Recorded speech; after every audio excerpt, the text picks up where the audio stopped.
कोविड-19 की वजह से अंतर्राष्ट्रीय दबाव टालने में जुटा चीन अब भारत के साथ अपने सीमा विवाद को लेकर माइंड गेम खेलने में जुट गया है। लद्दाख की गलवान घाटी में भारत के नियंत्रण वाले इलाके में अपने सैनिकों को भेजने के बाद चीन ने समूचे क्षेत्र पर अपना दावा पेश कर दिया है। इस तरह का दावा सीधे चीन की सरकार के किसी प्रतिनिधि ने नहीं, बल्कि वहां की सत्ताधारी कम्युनिस्ट पार्टी के मुख्य समाचार पत्र ग्लोबल टाइम्स के जरिए पेश किया गया है। ग्लोबल टाइम्स में प्रकाशित आलेख को वहां की सत्ताधारी पार्टी व सरकार के विचार के तौर पर ही दुनिया में लिया जाता है। अक्सर चीन अपनी कूटनीतिक विचारधारा को दुनिया के सामने रखने के लिए इस मीडिया का इस्तेमाल करता है। उधर अमेरिका और भारत समेत कई देशों से तनाव के बीच चीन के राष्ट्रपति शी जिनपिंग ने अपनी सेना को युद्ध की तैयारी करने के निर्देश दिए हैं। वहीं प्रधानमंत्री नरेंद्र मोदी ने भी तीनों सेना प्रमुखों के साथ सीमा पर बढ़ते तनाव को लेकर बैठक की है। इस बैठक में राष्ट्रीय सुरक्षा सलाहकार अजीत डोभाल, सीडीएस जनरल बिपिन रावत और तीनों सेना के प्रमुख मौजूद रहे।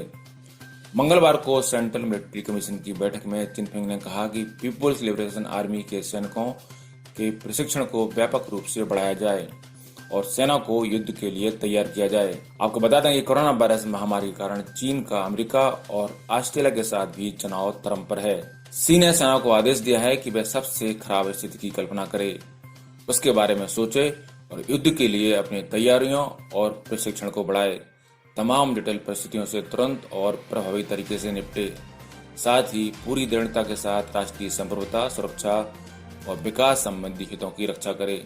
चीन के राष्ट्रपति ने अपने भाषण में अमेरिका के साथ बढ़ते तनाव का भी जिक्र किया। इसके अलावा उन्होंने ताइवान के नेताओं के साथ बातचीत और डिप्लोमेसी बढ़ाने को भी जोर दिया। उन्होंने कहा कि जरूरत पड़ने पर ताइवान के खिलाफ बल प्रयोग भी किया जाएगा। हांगकांग को लेकर जिनपिंग ने कहा कि नए कानून से लोकतंत्र समर्थक आंदोलनकारियों पर नकेल कसी जाएगी। नेशनल पीपुल्स कांग्रेस के वार्षिक सत्र के मौके पर पीपुल्स लिबरेशन आर्मी और पीपुल्स आर्म्ड पुलिस के प्रतिनिधिमंडल के साथ बैठक में जिनपिंग ने कहा कि कोरोना के खिलाफ लड़ाई में चीन के प्रदर्शन ने सैन्य सुधारों की आवश्यकता को दिखाया है। देश के सशस्त्र बलों को महामारी के बावजूद प्रशिक्षण के नए तरीकों का पता लगना चाहिए।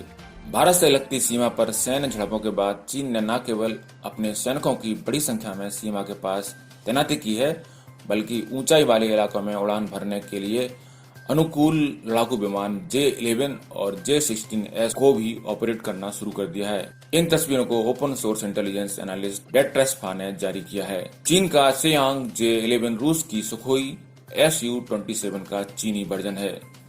फाइटर प्लेन एयर सुपीरियर होने के साथ साथ दूर तक हमला करने में सक्षम है।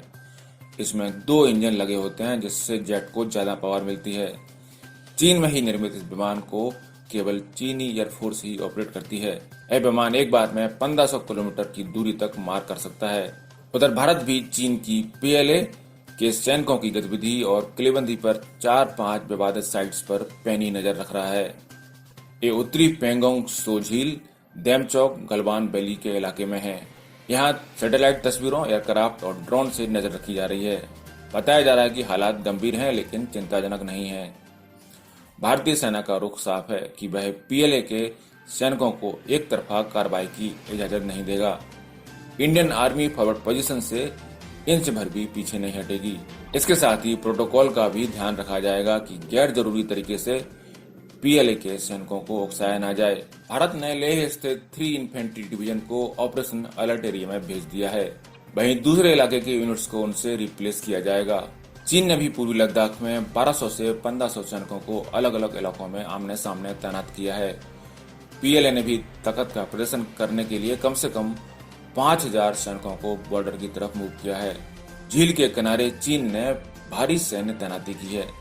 सैटेलाइट तस्वीरों से पता चलता है कि चीन बड़ी तादाद में भारी सैन्य वाहनों को पेंगोंग त्सो झील के पास जमा कर रहा है और तेजी से बंकरों का निर्माण कर रहा है। भारत ने भी जवाब में एक्स्ट्रा फोर्स की तैनाती की है, लेकिन चीन के इरादे खतरनाक लग रहे हैं। पेंगोंग त्सो रणनीतिक तौर पर बहुत महत्वपूर्ण है और चीन पूरी झील पर कब्जा